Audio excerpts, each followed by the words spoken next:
ನಮಸ್ತೆ ಆತ್ಮೀಯರೇ, ನಿಮ್ಮೆಲ್ಲರ ಹಿತೈಷಿ ಆಧ್ಯಾತ್ಮಿಕ ಚಿಂತಕ ಶಿಕ್ಷಕ ಚಿತ್ತಚೇತನ ಜೀವನ ದರ್ಶನ ಕಾರ್ಯಕ್ರಮಕ್ಕೆ ತಮ್ಮೆಲ್ಲರಿಗೂ ಪ್ರೀತಿಯ ಸ್ವಾಗತ ಸುಸ್ವಾಗತ. ನನಗೆ ಕರ್ಮಾನುಸಾರವಾಗಿ ಯಾವ ದುಡ್ಡನ್ನು ಮುಟ್ಟಬೇಕು, ಯಾವುದನ್ನು ಮುಟ್ಟಬಾರದು, ಅದನ್ನು ಹೆಂಗೆ ಬಳಸ್ಬೇಕು ಚೆನ್ನಾಗಿ ಗೊತ್ತಿರೋದ್ರಿಂದ ನಾನು ಅದನ್ನು ಮಾಡೋಕ್ಕೆ ಹೋಗಲ್ಲ. ಯಾಕೆ ಅಂದರೆ ನನಗೆ ಗುರುಗಳು ಹೇಳ್ಕೊಟ್ಟಿರೋದು ಆ ಮೊದಲನೇ ಒಂದು ಸಂದರ್ಶನದಲ್ಲಿ, ಅಂದರೆ ಫಸ್ಟ್ ಅಧ್ಯಯನದಲ್ಲಿ ಹೇಳ್ಕೊಟ್ಟಿರೋದು ಏನನ್ನು ಮುಟ್ಟಬೇಕು, ಏನನ್ನು ಮುಟ್ಟಬಾರ್ದು, ಏನನ್ನ ತಿನ್ನಬೇಕು, ಏನನ್ನ ತಿನ್ನಬಾರದು, ಅದು ಡೈಜೆಸ್ಟ್ ಆಗುತ್ತಾ ಆಗಲ್ವಾ, ತಿಂದಾದ್ಮೇಲೆ ಡೈಜೆಸ್ಟು ಆಗೋಯ್ತು, ಅದು ನನ್ನ ಆರೋಗ್ಯವನ್ನು ಅಭಿವೃದ್ಧಿ ಪಡಿಸುತ್ತಾ ಅನಾರೋಗ್ಯ ತಂದು ಕೊಡ್ತದೆ. ಇದೆಲ್ಲವನ್ನ ಮೊದಲನೇ ಅಧ್ಯಯನದಲ್ಲಿ ಹೇಳ್ಕೊಟ್ಟಿರೋದ್ರಿಂದ ನನಗಿದು ಚೆನ್ನಾಗಿ ಗೊತ್ತು. ಫಸ್ಟ್ ಹಂತದಲ್ಲೇ ನಾನು ಎಚ್ಚೆತ್ಕೊಬಿಡ್ತೀನಿ, ಇದನ್ನ ಮುಟ್ಟಬೇಕಾ ಬೇಡವಾ ಅಂತ.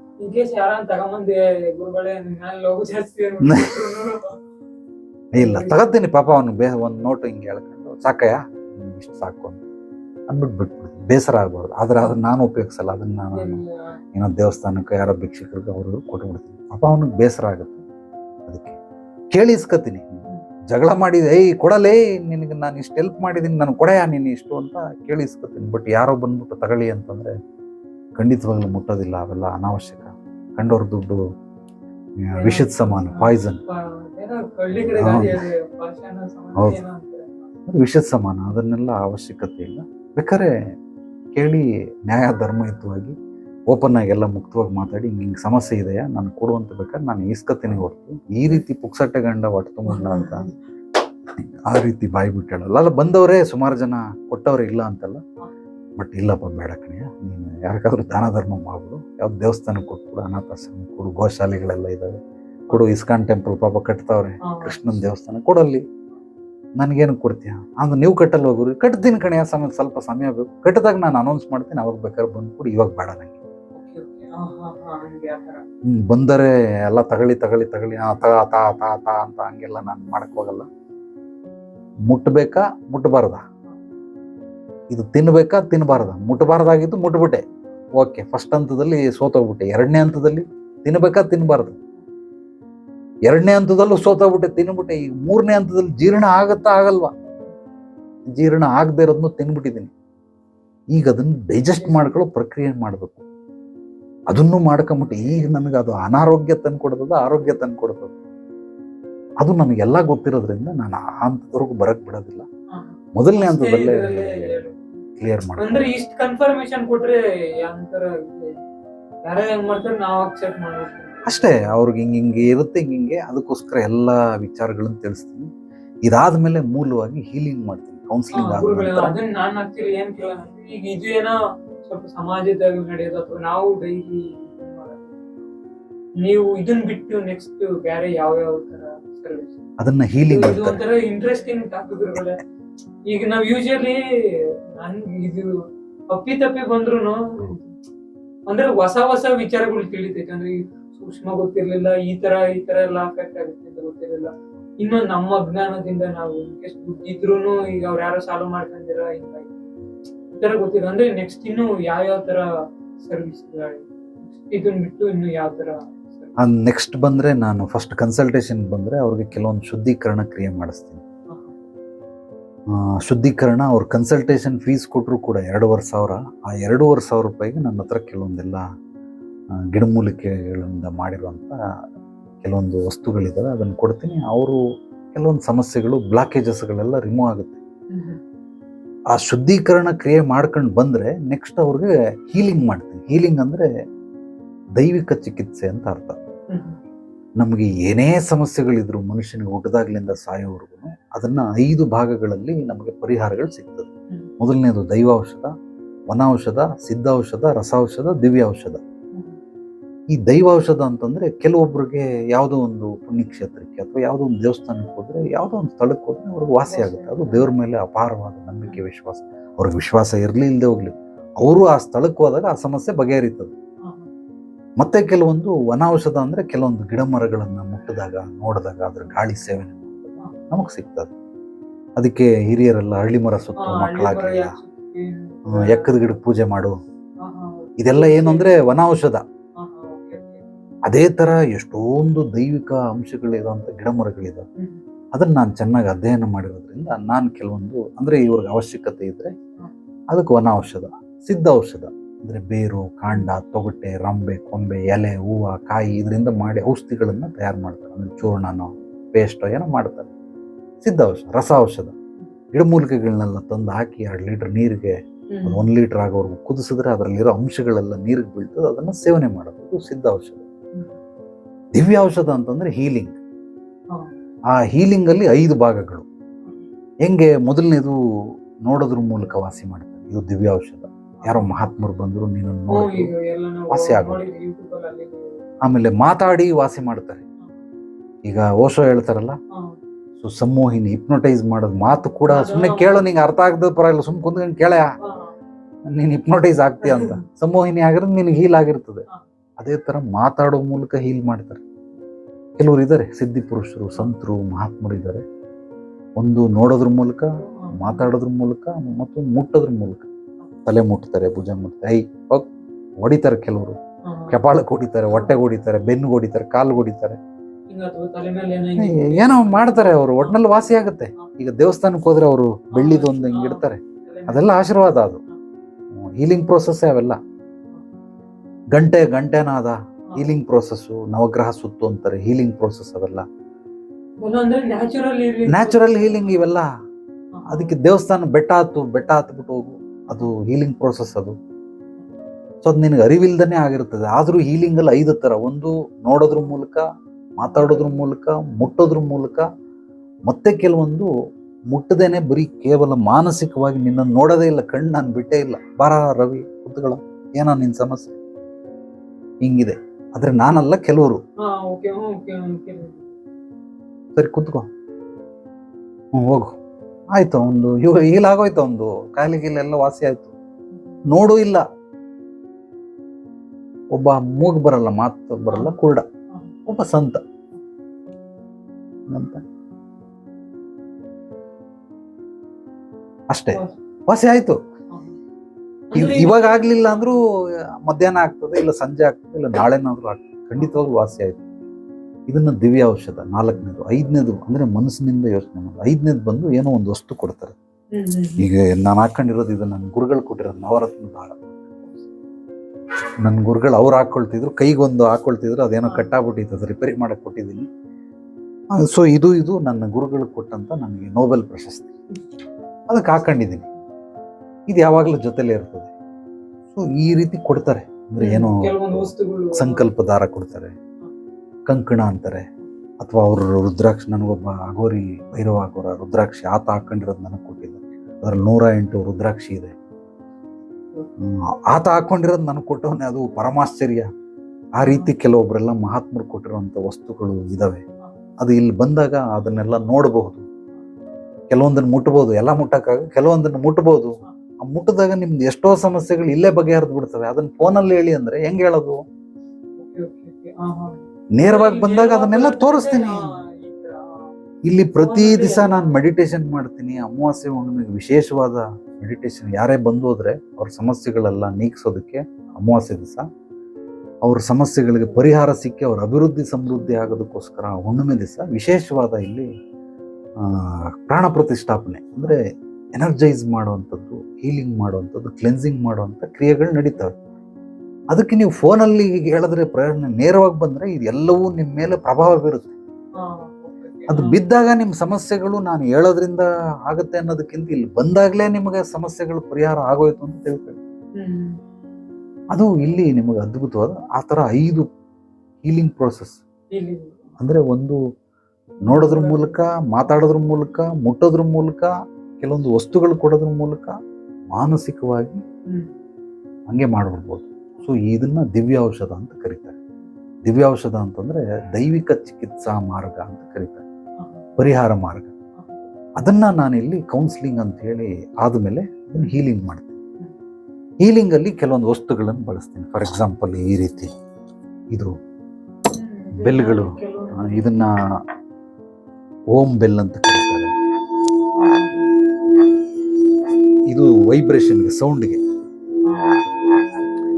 ಇದರಲ್ಲಿ ಹೊಡೆದ್ರೆ ಅಷ್ಟೊಂದು ಸೌಂಡ್ ಇಲ್ಲ. ಇವಾಗ ಇದು ಬಂದು ಈ ತರ ಸುತ್ತಕ್ಕಾಗಲ್ಲ, ಸುತ್ತಿದ್ರೆ ಸೌಂಡ್ ಬರಲ್ಲ, ಬರ್ತದೆ. ಇದು ಸೌಂಡಿಗೆ. ಈ ರೀತಿ ಕೆಲವೊಂದೆಲ್ಲ ನನ್ನ ಹತ್ರ ಈ ಭೈರವ ಘೋರ ಕೊಟ್ಟಂತಹ ಇದೊಂದು 1200 ವರ್ಷ ಈ ಮರಕ್ಕೆ ಆಯುಷು. ಆ 1200 ವರ್ಷ ಆದಮೇಲೆ ನಿಸರ್ಗದತ್ತವಾಗಿ ಅದು ಬಿದ್ದೋಗುತ್ತೆ. ಆ ಬಿದ್ದಾಗ ಅದರಲ್ಲಿರುವಂತಹ ಬೇರು, ಇದನ್ನ ಅಮೃತ ಬೇರು ಅಂತ ಕರೀತಾರೆ, ಋಷಿ ಮರ ಅಂತ ಕರೀತಾರೆ. ಆ ಮರದ ಬೇರು ಅಂದ್ರೆ ಈ ಬೇರಿಗೆ 1200 ವರ್ಷ ಆಯುಷು. ಅದಕ್ಕೆ ಅವನು ರುದ್ರದಂಡದಲ್ಲಿ ಇಟ್ಕೊಂಡಿರ್ತಾನೆ. ಅವ್ರು ಇಟ್ಕೊಂಡಿರ್ತಾರಲ್ಲ, ಅದನ್ನ ಬಿಚ್ಚಿಬಿಟ್ಟು ನನಗೆ ಕೊಟ್ಟಿದ್ದ. ಇದೆಲ್ಲ ನಾನು ಬಂದವ್ರಿಗೆ ಮುಟ್ಟ ಕೊಡಲ್ಲ, ಕೆಲವ್ರು ಕೊಡ್ತೀನಿ, ಕೆಲವ್ರು ಕೊಡಲ್ಲ, ನೋಡ್ಕೊಳ್ಬೋದು. ಹೀಲಿಂಗ್ಗೆ ಯೂಸ್ ಮಾಡ್ತೀನಿ. ಹೀಲಿಂಗ್ಗೆ ಯೂಸ್ ಮಾಡಿದಾಗ ಇದು ಅದ್ಭುತವಾಗಿ ಕೆಲ್ಸಕ್ಕೆ ಬರ್ತದೆ. ಅದೇ ತರ ನೋಡಿ, ಇದೆಲ್ಲ ಕ್ರಿಸ್ಟಲ್ ಅಂತ ಅಂದ್ರೆ ಸ್ಫಟಿಕ ಕ್ರಿಸ್ಟಲ್, ಕ್ಲಿಯರ್ ಕ್ರಿಸ್ಟಲ್ ಅಂತಾರೆ. ಇದು ಸ್ಫಟಿಕ, ಕ್ಲಿಯರ್ ಅಲ್ಲ, ಕ್ಲಿಯರ್ ಅಲ್ಲಿದೆ. ಈ ಥರದ್ರಲ್ಲೆಲ್ಲ ನೋಡಿ, ನಾನು ಬಂದಾಗ ಈ ಥರ ರಾತ್ರಿ ಹೊತ್ತು ಮನೇಲಿ ಏನೋ ಶೋಕೇಶ್ ಒಳಗಡೆ ಏನೋ ಐಟಮ್ ಇಡ್ತಿರಲ್ಲ, ಸಾವಿರಾರು ರೂಪಾಯಿ, ಲಕ್ಷಾಂತರ ರೂಪಾಯಿ ಕೊಟ್ಟು ನಯಾ ಪೈಸೆ ಉಪಯೋಗ ಇಲ್ಲ, ಇಂಥವು ಇಟ್ಕೊಳ್ಳಿ. ಇವೆಲ್ಲ ಲ್ಯಾಬಲ್ ಟೆಸ್ಟ್ ಆಗಿರೋಂಥವು, ಗ್ರಾಮ್ ಲೆಕ್ಕದಲ್ಲಿ ಸಿಗುತ್ತೆ. 1 ಗ್ರಾಮ್ಗೆ 30 ರೂಪಾಯಿಂದ 300 ರೂಪಾಯಿವರೆಗೂ ಸಿಗ್ತವೆ ಕ್ರಿಸ್ಟಲ್ಸ್. ಹೌದು. ಸೊ ನೋಡಿ, ಈ ರೀತಿ ರಾತ್ರಿ ಹೊತ್ತು ಹಾಕಿದ್ರೆ ಇದ್ರದ್ದು ಬೆಳಕು ಎಲ್ಲ ಕಡೆ ಹರಡಬೇಕು. ಹರಡಿದಾಗ ಮನೆ ತುಂಬಾ ಹರಡ್ಬೇಕು. ಎಲ್ಲ ನೀವು ಹಾಲಲ್ಲಿ ಇಡಿ, ಇಲ್ಲ ಅಂದ್ರೆ ರೂಮಲ್ಲಿ ಇಡಿ, ಮಲ್ಕೊಳ್ಳೋ ಜಾಗದಲ್ಲಿ. ಅದರಲ್ಲೂ ವಿಶೇಷವಾಗಿ ಕೆಲವೊಂದೆಲ್ಲ ನೆಗೆಟಿವ್ ಎನರ್ಜಿ ಇರೋಂಥವ್ರು, ಅಂದ್ರೆ ಮನೋಜನ್ಯ ಸಮಸ್ಯೆಗಳಿರೋರಿಗೆ ಇದನ್ನ ಮಸ್ಟ್ ಅಂಡ್ ಶೂಟ್ ಕೊಡ್ತೀನಿ. ಇದನ್ನ ಇಟ್ಕೊಳ್ಳೋದ್ರಿಂದ ಏನಾಗುತ್ತೆ, ಅದೆಲ್ಲ ಹೀರ್ಕೊಳ್ಳುತ್ತೆ. ಸೊ ಮನೇಲಿ ಏನೋ ಇಡೋ ಬದಲು ಈ ತರದ್ ಇಡಬೇಕು. ಓಕೆ. ಸೊ ಇದೆಲ್ಲ ಹೀಲಿಂಗ್ ಸ್ಟೋನ್ ಇದು. ಸೊ ಇದೆಲ್ಲ ಹೀಲಿಂಗ್ ಸ್ಟೋನ್. ಇದನ್ನ ಮರಗದ ಪಚ್ಚೆ ಅಂತ ಕರೀತಾರೆ, ಅಂದ್ರೆ ಎಮರಾಲ್ಡ್ ಅಂತ. ಇದು ಕ್ರಿಸ್ಟಲ್, ಇದು ಪಿಂಕ್ ಕ್ವಾರ್ಟ್ಸು. ಈ ಕಡೆ ಇರೋದೆಲ್ಲ ಕ್ರಿಸ್ಟಲ್. ನೋಡಿ, ಇಲ್ಲೊಂದು ಇದೆ ಗ್ರೀನ್ ಕಲರ್. ಸೊ ಇದೆಲ್ಲ ಹೀಲಿಂಗ್ ಸ್ಟೋನ್. ದೇವಸ್ಥಾನಗಳು, ದೊಡ್ಡ ದೊಡ್ಡ ದೇವಸ್ಥಾನ ಹತ್ರ ಇಕ್ಕಿರ್ತಾರೆ. ಹೌದು, ಖಂಡಿತವಾಗಲ್ಲ, ಅಲ್ಲೂ ತಗೊಳ್ಬೋದು. ಅವ್ರು ಅದನ್ನ ಏನೋ ಮಾಡಿರ್ತಾರೆ, ಅದನ್ನ ಅವರು ಪ್ರಾಣ ಪ್ರತಿಷ್ಠಾಪನೆ ಮಾಡಲ್ಲ, ಎನರ್ಜೈಸ್ ಮಾಡಿರಲ್ಲ. ಹಿಂಗ್ರ ಕೆಲವರೆಲ್ಲ ಅದೃಷ್ಟದ ಉಂಗುರ ಅಂದ್ರೆ ಲಕ್ಕಿ ಜಮ್ ಸ್ಟೋನ್ ಕೊಡಿ ಅಂತಾರೆ. ಉಂಗುರ ಬೇಕಾದ್ರೆ ಹಾಕೊಳ್ಳಿ, ಇಲ್ಲ ಡಾಲರ್ ಬೇಕಾದ್ರೆ ಮಾಡ್ಕೊಳ್ಳಿ. ಅದನ್ನ ಕೆಲವ್ರು ಕೇಳ್ತಾರಲ್ಲ, ಸೇಟು ಅಂಗಡಿಗೆ ಹೋದ್ರೆ ತಗೋತಾರೆ, ಅಥವಾ ಆನ್ಲೈನಲ್ಲಿ ಬುಕ್ ಮಾಡಿದ್ರು ಬರ್ತದೆ. ಬಟ್ ಅದನ್ನ ಎನರ್ಜೈಸ್ ಮಾಡಿರಲ್ಲ. ಎನರ್ಜೈಸ್ ಅಂದ್ರೆ ಈಗ ನಿಂದೇನೋ ಸಮಸ್ಯೆ ಇರ್ತದೆ, ಆ ಸಮಸ್ಯೆಗೆ ಪೂರಕವಾಗಿ ಇದು ನಿನಗೆ ಎತ್ಕೊಡ್ಬೇಕು, ಅದು ಒತ್ತು ಕೊಡ್ಬೇಕು. ಅಂದ್ರೆ ನಿನ್ನನ್ನು ಬೆಳೆಸೋದಕ್ಕೆ ಅದು ಸಹಾಯ ಮಾಡಬೇಕು. ಅದಕ್ಕೆ ಪ್ರಾಣ ಪ್ರತಿಷ್ಠಾಪನೆ ಮಾಡಿರ್ಬೇಕು. ಎನರ್ಜೈಸ್ ಮಾಡಿದ್ರೆ ಅದು ನಿನಗೆ ಬರ್ತದೆ. ಹೊರಗಡೆ ಸಿಗೋದು ಅವರೆಲ್ಲ ಅದನ್ನ ಮಾಡೋ ಹೋಲ್ಸೇಲ್ ಅಲ್ಲಿ ತಗೊಂಡ್ಬರ್ತಾರೆ, ಒಂದು ರೀಟೇಲ್ ಏನೋ ಮಾರ್ತಾರೆ. ಬಟ್ ಅದನ್ನ ನಾನು ತಂದ್ಕೊಟ್ರು ಕೂಡ ಆ ಥರ ಹೀಲಿಂಗ್ ಸ್ಟೋನ್ಗಳನ್ನ ಎನರ್ಜೈಸ್ ಮಾಡಿಕೊಡ್ತೀನಿ. ಇಲ್ಲ ನನ್ನ ಬಳಿನೇ ತಗೊಂಡ್ರು ಕೂಡ ನಾನು ಎನರ್ಜೈಸ್ ಮಾಡಿಟ್ಟಿರ್ತೀನಿ. ಪರ್ಟಿಕ್ಯುಲರ್ ಆಗಿ ಯಾರು ಬೇಕಾದ್ರೂ ಯೂಸ್ ಮಾಡುವಂತ ಕೆಲವೊಂದು ಹೀಲಿಂಗ್ ಸ್ಟೋನ್ಗಳು ಅದು ರೆಡಿ ಇರ್ತಾವೆ ಮಾರೋದಕ್ಕೆ. ಬಟ್ ಕೆಲವೊಂದನ್ನ ನಾನು ಆ ಥರ ಮಾಡಲ್ಲ. ಪರ್ಟಿಕ್ಯುಲರ್ ಆಗಿ ನಿಮಗೆ ಅಂತ ಎನರ್ಜೈಸ್ ಮಾಡಿ ಕೊಟ್ಟಿರ್ತೀನಿ. ಈಗ ನಿಮ್ಗೆ ಏನಂತ ದೊಡ್ಡ ಸಮಸ್ಯೆಗಳಿಲ್ಲ, ಇದನ್ನ ತಗೊಳ್ಳಿ, ಇಟ್ಟುಕೊಳ್ಳಿ, ಖಂಡಿತವಾಗಿ ಮಾಡ್ಬೋದು. ಇದನ್ನ ಮಾಡ್ಕೊಳ್ಬೇಕು. ಅದರಲ್ಲೂ ನಾನು ವಿಶೇಷವಾಗಿ ಈ ತರ ಇದ್ರ ಮೇಲೆ ವಿತ್ ಲೈಟ್, ಇದ್ರದ್ದು ನೆರಳು, ಇದ್ರ ಒಳಗಡೆಯಿಂದ ಅಂತ ಬಂದಿರುವಂತ ಕೆಲವೊಂದು ಕಿರಣಗಳು ಮನೆಯೆಲ್ಲ ಬೆಳಗೋದ್ರಿಂದ ಎನರ್ಜೈಸ್ ಆಗುತ್ತೆ ಮನೆ. ಈ ರೀತಿ ನಾನು ವಿತ್ ಲೈಟ್ ಸಮೇತ ಕೊಟ್ಟಿರ್ತೀನಿ. ಸೊ ಇದು ಕೆಲ್ಸಕ್ಕೆ ಬರ್ತವೆ, ಅದ್ಭುತವಾಗಿ ಕೆಲ್ಸಕ್ಕೆ ಬರ್ತವೆ. ಇದನ್ನ ನಾವೆಲ್ಲರೂ ಮಾಡ್ಕೊಳ್ಬೇಕು. ಸೊ ಈ ತರ ಸುಮಾರು ವಸ್ತುಗಳಿದಾವೆ. ಆ ರೀತಿ ವಸ್ತುಗಳನ್ನ ನಾವು ಮನೇಲಿ ಇಟ್ಕೊಳ್ಬೇಕು. ಇಟ್ಕೊಂಡಾಗ ನಮಗದು ಯಾವುದೇ ದುಷ್ಟಶಕ್ತಿಗಳು, ಋಣಾತ್ಮಕ ಶಕ್ತಿಗಳು, ನಕಾರಾತ್ಮಕ ಶಕ್ತಿಗಳು ಬರದೇ ಇರೋ ರೀತಿ ಕೆಲವೊಂದು ಮಾಡ್ತವೆ. ಇನ್ನೊಂದು ನೀನು ಕೇಳ್ದಂಗೆ ಸರ್ವಿಸ್ಗಳು ಏನು ಅಂತಂದ್ರೆ, ಯಾರೋ ಮನೆ ಕಟ್ತಾವ್ರೆ, ಆ ಮನೆ ಕಟ್ಟೋದಕ್ಕಿಂತ ಮುಂಚೆ ಪಾಯ ಆಗಿಸ್ತಾರೆ. ಅಂದ್ರೆ ಈಶಾನ್ಯ ಮೂಲೆಯಲ್ಲಿ ಒಂದು ಯಂತ್ರ, ಅದಕ್ಕೆ ರುದ್ರ ಕವಚ, ನಾರಸಿಂಹ ಕವಚ, ಹನುಮಾನ್ ಕವಚ ಅಂತ 3 ರೀತಿ ಕವಚಗಳು, ಯಂತ್ರಗಳನ್ನು ಮಾಡಿಕೊಡುತ್ತೆ. ಅದನ್ನ ಇಟ್ಬಿಟ್ಟು ನೀವು ಪಿಲ್ಲರ್ ಕಟ್ಟಿ, ಒಂದು ಮೋಲ್ಡ್ ಆದ್ಮೇಲೆ ನೈಋತ್ಯ ಮೂಲೆಯಲ್ಲಿ ಹಾಕೋದಕ್ಕೊಂದು ಕವಚ ಕೊಡ್ತೀನಿ. ಅದಾದ್ಮೇಲೆ ಗೃಹ ಪ್ರವೇಶಕ್ಕಿಂತ ಮುಂಚೆ ಒಂದು ಕವಚ ಕೊಡ್ತೀನಿ. ಆಗ ನಿಮಗೆ ಅದು ಏನಕ್ಕೆ ಕವಚ ಅಂದ್ರೆ, ಅದೆಲ್ಲವೂ ನಿಮಗೆ ಆ ಮನೆಯಲ್ಲಿ ನೀವು, ನಿಮ್ಮ ಮಕ್ಕಳು ಎಲ್ಲ ಸುಲಲಿತ ಅಂದ್ರೆ ಅತ್ಯದ್ಭುತವಾಗಿ ಬದುಕೋದಕ್ಕೆ, ನಿಮ್ಮೆಲ್ಲ ಮುಂದಿನ ಕಾರ್ಯಗಳು, ಅಡೆತಡೆಗಳಿದ್ದೇ ಇರ್ತವೆ, ಕುಂದುಕೊರತೆಗಳು ಅಡೆತಡೆ, ಕಟ್ಟಿಟ್ಟ ಬುತ್ತಿ ಬಟ್ಟು ಮೂಗಿದ್ಮೇಲೆ ನೆಗಡಿ ಬರ್ತದೆ ಅಂತ. ನೆಗಡಿ ಕೆಮ್ಮು ಸಹಜ, ಜ್ವರ, ನೆಗಡಿ, ಕೆಮ್ಮು ಬಟ್ ದೊಡ್ಡ ದೊಡ್ಡ ಕಾಯಿಲೆಗಳು ಸುಳಿಬಾರ್ದು, brain tumour, heart attack. So ಈ ರೀತಿ ಸಮಸ್ಯೆಗಳು ಬರಬಾರ್ದು. ಆ ರೀತಿ ಸಮಸ್ಯೆಗಳು ಬರದಿರೋದಕ್ಕೆ ಅದು ನಿಮಗೆ ತಡೆಗಟ್ಟುತ್ತೆ, ಅಂದರೆ ಎನರ್ಜೈಸ್ ಮಾಡುತ್ತೆ. ಅದನ್ನು ಮಾಡ್ತೀನಿ. ನಾನು ಹೆಚ್ಚಿನ ಸಮಯವನ್ನು ವಿನಿಯೋಗಿಸಿರೋದು ಕಲಿಯೋದಕ್ಕೆ ಶ್ರೀಚಕ್ರ ಯಂತ್ರ ಮಾಡೋದಕ್ಕೆ. ಶ್ರೀಚಕ್ರ ಯಂತ್ರ, ಅದಕ್ಕೆ ಶಿವಶಕ್ತಿ ಯಂತ್ರ, ಅದು ಮಾಡ್ಕೊಳ್ಳೋದಕ್ಕೆ ಕರಿತೀನಿ. ಅದನ್ನು ಮಾಡಿಕೊಡ್ತೀನಿ. ಅದಕ್ಕೆ ಸುಮಾರು ಒಂದು 30ರಿಂದ 48 ದಿವಸಗಳು ಬೇಕಾಗ್ತವೆ ಅದನ್ನು ತಯಾರು ಮಾಡೋದಕ್ಕೆ. ಅದು 2 ಅಡಿಗೆ 2 ಶ್ರೀಚಕ್ರ ಮಹಾಯಂತ್ರ. ಅದನ್ನು ನೀವು ಮನೇಲಿ ಇಟ್ಕೊಳ್ಳೋದ್ರಿಂದ ನಿಮಗೆ ಮೊದಲು ಸಂರಕ್ಷಣೆ ಸಿಗುತ್ತೆ, ಅದಾದಮೇಲೆ ಶಕ್ತಿ ಚೈತನ್ಯ ಒಲಿಯುತ್ತೆ, ಅದಾದಮೇಲೆ ಅಭಿವೃದ್ಧಿ ಸಮೃದ್ಧಿ. ಈ 3 ಇದಕ್ಕೋಸ್ಕರ ಶ್ರೀಚಕ್ರ ಮಹಾಯಂತ್ರನ ನಿಮ್ಮ ಪೂರ್ವಾಪರಗಳನ್ನೆಲ್ಲ ಕೂಲಂಕುಷವಾಗಿ ತಿಳಿದರಿತು ನಿಮಗೆ ಏನು ಬೇಕು ಮುಂದಿನ ನಿಮ್ಮ ಭವಿಷ್ಯದಲ್ಲಿ ನೀವು ಯಾವ್ಯಾವ ರೀತಿ ಹೆಜ್ಜೆಗಳನ್ನು ಇಡ್ತೀರಾ ಅದಕ್ಕೆ ಆಧಾರಿತವಾಗಿ 3 ತಲೆಮಾರವರೆಗೂ ಅದು ಉಪಯೋಗ ಬರ್ತದೆ. ಅಂದರೆ ನೀನು ನಿನ್ನ ಮಕ್ಕಳು ಮೊಮ್ಮಕ್ಕಳು ಅಲ್ಲಿವರೆಗೂ ಅವ್ರಿಗೆ ಇಚ್ಛೆ ಇದ್ರೆ ಇಟ್ಕೋಬೋದು. ಅಟ್ಲೀಸ್ಟ್ ಅವ್ರಿಗೆ ಇಚ್ಛೆ ಇಲ್ಲ ಅಂದ್ರೆ ನಿನ್ನ ಲೈಫ್ ಟೈಮ್ ವರ್ಗುನಾದ್ರೂ ಇಟ್ಕೋಬೋದು. ಸಾಕದು ಆ ಥರ ಮಾಡ್ಕೊಳ್ಬೇಕು. ಅದರ ಒಳಗಡೆ ಒಂದು 108 ಯಂತ್ರಗಳನ್ನು ರಚನೆ ಮಾಡಿ, ಶ್ರೀಚಕ್ರ ಒಂದೇ ಯಂತ್ರ, ಬಟ್ ಅದರಲ್ಲಿ 9 ಲೇಯರ್ಗಳಿರ್ತವೆ. ಒಂದೊಂದು ಲೇಯರಲ್ಲೂ ಯಂತ್ರಗಳನ್ನು ಬರೋದು ನಿನಗೆ ಸೂಟೇಬಲ್. ಅದನ್ನು ಮಾಡಿ ಇಟ್ಬಿಟ್ಟು ನೀನು ತಗೋ ನೀ ಹಂಗೆಲ್ಲ ಕೊಡಲ್ಲ. ನಾನು ಹಂಗೆ ಯಾರಿಗೂ ಮಾರಲ್ಲ. ಪರ್ಟಿಕ್ಯುಲರ್ ಆಗಿ ರವಿಗೆ ಅಂತಾನೆ ಮಾಡ್ಕೊಡೋಂಥದ್ದು. ಅದು ಫ್ಯಾಮಿಲಿಗೆ ಇಂಡಿವಿಜುವಲ್ ಆಗಿ ಮಾಡಿಸ್ಕೊಳ್ಬೋದು, ಬಟ್ ಫ್ಯಾಮಿಲಿಗೆ. ಕೆಲವರು ವ್ಯಾಪಾರಕ್ಕೋಸ್ಕರ ಆಫೀಸಲ್ಲಿ ಇಡೋದಕ್ಕೋಸ್ಕರ ಮಾಡಿಸ್ಕೊಳ್ತಾರೆ, ಕೆಲವರು ಫ್ಯಾಕ್ಟ್ರಿಗಳಲ್ಲಿ ಮಾಡಿಸ್ಕೊಳ್ತಾರೆ, ಎಷ್ಟೋ ಜನ ರೈತರು ಅವರ ಜಮೀನಲ್ಲಿ ಮಾಡ್ಕೊಂಡವ್ರೆ. ಭಾಳ ಖುಷಿ ಆಗುತ್ತೆ. ಅಂಥವ್ರಿಗೆ ಸ್ಪೆಷಲ್ ಡಿಸ್ಕೌಂಟ್ ಇರುತ್ತೆ. ಏಕೆಂದರೆ ರೈತರು ಕಂಡ್ರೆ ನಂಗೆ ಭಾಳ ಇಷ್ಟ.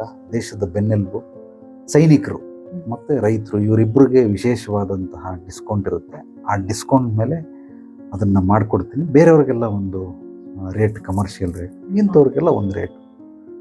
ಸೊ ಅದನ್ನು ಮಾಡಿದ್ರೆ ಅವಾಗ ಅದು ನಿಮಗೆ ಈ 3 ರೀತಿ ಸಂರಕ್ಷಣೆ, ಶಕ್ತಿ ಚೈತನ್ಯ, ಅಭಿವೃದ್ಧಿ ಸಮೃದ್ಧಿ, ಇದೆಲ್ಲದಕ್ಕೂ ಅನುಕೂಲ ಆಗುತ್ತೆ. ಅಭಿವೃದ್ಧಿ ಸಮೃದ್ಧಿ ಅಂದ್ರೆ ಯಾವ ತರ? ಅಭಿವೃದ್ಧಿ ಅಂದರೆ ಒಂದು 15 ವರ್ಷದಿಂದ ನನ್ನ ಹತ್ರ ಸೈಕಲ್ ಇತ್ತು. 5 ವರ್ಷದ ನಂತರ ಸೈಕಲ್ ಮಾರಿ ಗಾಡಿ ತಗೊಂಡೆ. 10 ವರ್ಷ ಆದ್ಮೇಲೆ ಗಾಡಿ ಮಾರಿ ಕಾರ್ ತಗೊಂಡೆ. ಕಾರ್ ಮಾರಿ ನಾನು ದೊಡ್ಡ ಕಾರ್ ತಗೊಂಡೆ. ಇದು ಅಭಿವೃದ್ಧಿ. ಆದ್ರೆ ಸೈಕಲ್ ಇದ್ದಾಗ ತಿಂಗಳ ಅಂತ್ಯದಲ್ಲೇ ಒಂದು ಜೋಬಲ್ಲಿ ಶೂನ್ಯ, ದುಡ್ಡೇನು ಇಲ್ಲ. ಈಗ ಕಾರ್ ಐತಿ, ಈಗಲೂ ಶೂನ್ಯ, ಒಂದು ಜೋಬಲ್ಲಿ ದುಡ್ಡಿಲ್ಲ. ಸೈಕಲ್ ಇದ್ದಾಗ ಅವನು ತಿಂಗಳಿಗೆ 1000 ರೂಪಾಯಿ ದುಡಿತಾ ಇದ್ದ, ಈಗ 1 ಲಕ್ಷ ರೂಪಾಯಿ ದುಡಿತಾವನೆ. ಖರ್ಚು ವೆಚ್ಚಗಳಿಗೆಲ್ಲ ಆಗಿ ಅಂತಿಮದಲ್ಲಿ 30ನೇ ತಾರೀಕು ಎಷ್ಟೋ ಉಳ್ದೈತೆ ಅಂತಂದ್ರೆ ಅಯ್ಯೋ ಉಳ್ದೇ ಇಲ್ಲ ಅಂತ. ಇದನ್ನ ಅಭಿವೃದ್ಧಿ ಅಂತ. ಸಮೃದ್ಧಿ ಅಂದ್ರೆ ಏನು ಅಂತಂದ್ರೆ ಅವನಿಗೆ 1 ವರ್ಷಕ್ಕಾಗೋಷ್ಟು, 2 ವರ್ಷಕ್ಕಾಗೋಷ್ಟು, 3 ವರ್ಷಕ್ಕಾಗೋಷ್ಟು ಬ್ಯಾಕಪ್ ಇದೆ, ಸ್ಟಾಕ್ ಇದೆ. ಇದನ್ನ ಸಮೃದ್ಧಿ ಅಂತ ಕರೀತಾರೆ. ಅಂದ್ರೆ ಇಲ್ಲ, ಅಭಿವೃದ್ಧಿ ಬೇರೆ, ಸಮೃದ್ಧಿ ಬೇರೆ. ಅಭಿವೃದ್ಧಿ ಅಂದ್ರೆ ಬೆಳೆದಿದ್ದಾನೆ, ಅವಾಗ್ಲೂ ಶೂನ್ಯ, ಇವಾಗ್ಲೂ ಶೂನ್ಯ. ಸಮೃದ್ಧಿ ಅಂದ್ರೆ ಅವಾಗ ಶೂನ್ಯ ಇದ್ದ, ಇವಾಗ ಶೂನ್ಯ ಇಲ್ಲ, ಈಗ ಅವನ ಹತ್ರ ಬ್ಯಾಕಪ್ ಇದೆ. ಅಂದ್ರೆ ಹಣಕಾಸು ಆರ್ಥಿಕವಾಗಿ 1 ವರ್ಷಕ್ಕಾಗುವಷ್ಟು, 2 ವರ್ಷ ಇಲ್ಲ 3 ವರ್ಷಕ್ಕಾಗುವಷ್ಟು ಸ್ಟಾಕ್ ಮಾಡ್ಕೊಂಡಿದೆ. ಇದನ್ನು ಸಮೃದ್ಧಿ ಅಂತ ಕರೀತಾರೆ. ಮುಂಚೆ ಅವನ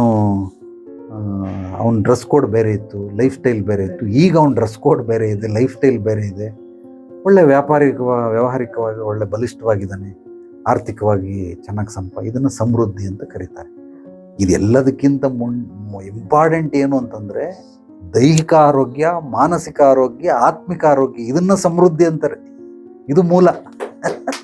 ಅದೆಲ್ಲ ಹೊರಗಡೆ ಹೊರ ಜಗತ್ತಿನ ಸಮೃದ್ಧಿ. ಮನುಷ್ಯನ ಇದನ್ನ ನೋಡಿ ಐಡೆಂಟಿಫೈ ಮಾಡೋದು ಬಂದ ಅನ್ಕೋ, ಅಥವಾ ಏನೋ ಸೂಟು ಗೀಟ್ ಹಾಕೊಂಡ್ಬಿಟ್ರೆ ಫಸ್ಟ್ ಕ್ಲಾಸ್ ಈ ತರನೇ ಪಾಪ ಹಂಗ ಹಾಕ ಬಾಡಿಗೆಗೆ ತಂದಿರ್ಬೋದು, ಅದನ್ನ ಯಾರ್ದೋ ಕಾರ್ ಇಸ್ಕೊಂಬಂದಿರ್ಬೋದು. ನಾವು ಅನ್ಕೊಂಡೆ ಲಕ್ಸುರಿಯಾಗಿ ಬಂದಿರ್ತಾವನೆ ಅಂತ. ಬಟ್ ಒಳಗಡೆ ಜೋಬಲ್ಲಿ 1 ನಯಾ ಪೈಸೆ ಇಲ್ಲ ಅವನು. ಹೊರಗಡೆ ರೂಪದಲ್ಲಿ ನೋಡೋದಕ್ಕೆ ಒಳ್ಳೆ ಅದ್ಭುತ, ಒಳ್ಳೆ ರ್ಯಾಡೋ ವಾಚ್ ಕಟ್ಕೊಂಡು ಅವ್ನು ಹಂಗೆ ಅಂತ ಹೇಳ್ತೀವಿ. ಬಟ್ ನರಿ ಕೂದ್ರೆ ಬರೀ ಎಲ್ಲೋ ಅಂತಾರೆ ಹಳ್ಳಿ ಕಡೆ. ಹಂಗೆ ಏನೂ ಇಲ್ಲ ಪಾಪ, ಅವ್ರಿಗೆಲ್ಲ ಏನೂ ಇರಲ್ಲ. ಬಟ್ ನಿಜವಾಗ್ಲೂ ಅಭಿವೃದ್ಧಿಗೂ ಸಮೃದ್ಧಿಗೂ ವ್ಯತ್ಯಾಸ ಇದೆ. ಈ ರೀತಿ ಮಾಡ್ಕೊಂಡಾಗ ನಾವು ವಿಶೇಷವಾಗಿ ಬೆಳೀತಾ ಇರ್ತೀವಿ. ನೋಡಪ್ಪ, ಇಷ್ಟು ಸರ್ವಿಸ್ಗಳು ಸಿಗ್ತದೆ ನಮ್ಮ ಸುಬೋಧಿನಿ ಆಧ್ಯಾತ್ಮಿಕ ಪರಿಹಾರ ಕೇಂದ್ರದಲ್ಲಿ. ಮನುಷ್ಯನಿಗೆ ಹುಟ್ಟಿನಿಂದ ಸಾವಿನವರೆಗೂ ಏನೇ ಸಮಸ್ಯೆಗಳು ಬಂದರೂ ಪರಿಹಾರ ಸಿಗ್ತದೆ.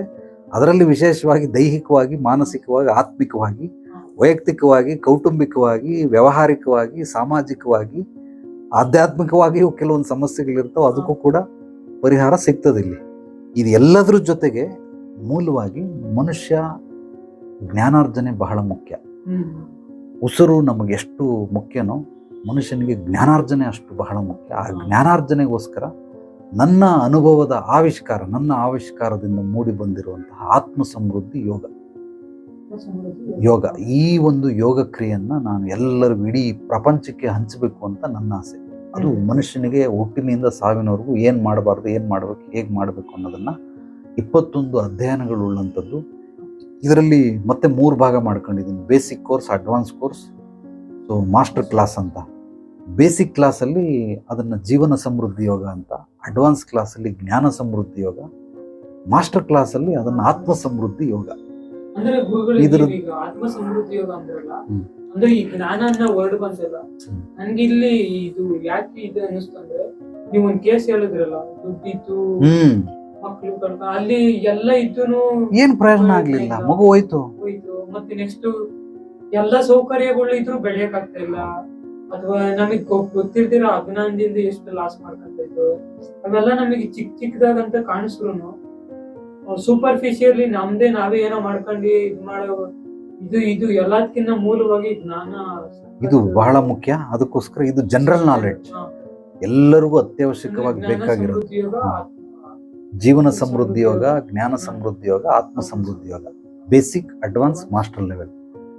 ಈ ಬೇಸಿಕ್ ಕೋರ್ ಪಾಯಿಂಟ್ ಮಾತ್ರ ಹೇಳ್ತೀನಿ, ಅದನ್ನ ಹೇಳ್ತಾ ಇದ್ರೆ ತುಂಬಾ ಸಮಯ ಬೇಕು. ಕೋರ್ ಪಾಯಿಂಟ್ ಲೌಕಿಕ, ಆಧ್ಯಾತ್ಮಿಕ, ಅಲೌಕಿಕ. ಇದು ಜೀವನ ಸಮೃದ್ಧಿ ಯೋಗದ ಕೋರ್ ಪಾಯಿಂಟ್, ಅಂದ್ರೆ ಬೇಸಿಕ್ ಲೆವೆಲ್. ಇದರಲ್ಲಿ 3 ಭಾಗಗಳು, 3 ಹಂತಗಳು. ಮೊದಲನೇ ಹಂತದಲ್ಲಿ ಲೌಕಿಕ, ಆಧ್ಯಾತ್ಮಿಕ, ಅಲೌಕಿಕ ಅನ್ನೋದನ್ನ ಕೇಂದ್ರ ಬಿಂದು ಅದು. 2ನೇ ಹಂತದಲ್ಲಿ ಅಡ್ವಾನ್ಸ್ ಕ್ಲಾಸ್ ಅಲ್ಲಿ ನಿಮಗೆ ಜ್ಞಾನ ಶಕ್ತಿ, ಕ್ರಿಯಾಶಕ್ತಿ, ಇಚ್ಛಾಶಕ್ತಿ, ಇದು ಅದ್ರ ಕೋರ್ ಪಾಯಿಂಟ್. ಅಧ್ಯಯನಗಳು ಹಲವಾರು ಇರ್ತವೆ, ಬಟ್ ಕೋರ್ ಪಾಯಿಂಟ್ ಇದು. ಆತ್ಮ ಸಮೃದ್ಧಿ ಯೋಗ ಮಾಸ್ಟರ್ ಕ್ಲಾಸ್ ಅಲ್ಲಿ ನಿಮಗೆ ಪ್ರತಿಯೊಬ್ಬ ವ್ಯಕ್ತಿ ತೇಜಸ್ವಿ, ಓಜಸ್ವಿ, ತಪಸ್ವಿ. ಇದು ಆತ್ಮ ಸಮೃದ್ಧಿ ಅಂದ್ರೆ ಮಾಸ್ಟರ್ ಕ್ಲಾಸ್ ಅಲ್ಲಿ ಅದ್ರ ಕೋರ್ ಪಾಯಿಂಟ್ ಇದು.